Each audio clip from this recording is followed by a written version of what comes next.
জুলাইয়ের গণঅভ্যুত্থানের সময় সংগঠিত মানবতা বিরোধী অপরাধে নিজের সংশ্লিষ্টতার কথা স্বীকার করেছেন পুলিশের সাবেক মহাপরিদর্শক চৌধুরী আব্দুল্লাহ আল মামুন। বৃহস্পতিবার ট্রাইব্যুনালে তিনি বলেন, জুলাই আগস্ট হত্যাকাণ্ডে জড়িত ছিলাম, সব রহস্য উন্মোচন করব। এ মামলায় আমি স্বপ্রণোদিত হয়ে রাজসাক্ষী হতে চাই।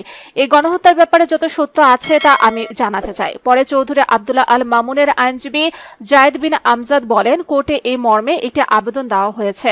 আব্দুল্লাহ আল মামুন রাজসাক্ষী হতে চান। তখন ট্রাইব্যুনাল সে আবেদন মঞ্জুর করে জানিয়েছেন তাকে রাজসাক্ষী হিসেবে বিবেচনা করা হবে। এর আগে জুলাই গণঅভ্যুত্থানের সময় সংগঠিত মানবাধিকার বিরোধী অপরাধের মামলায় ক্ষমতাচ্যুত সাবেক প্রধানমন্ত্রী শেখ হাসিনা সহ ৩ জনের বিরুদ্ধে আনুষ্ঠানিকভাবে অভিযোগ গঠনের আদেশ দেন ট্রাইব্যুনাল।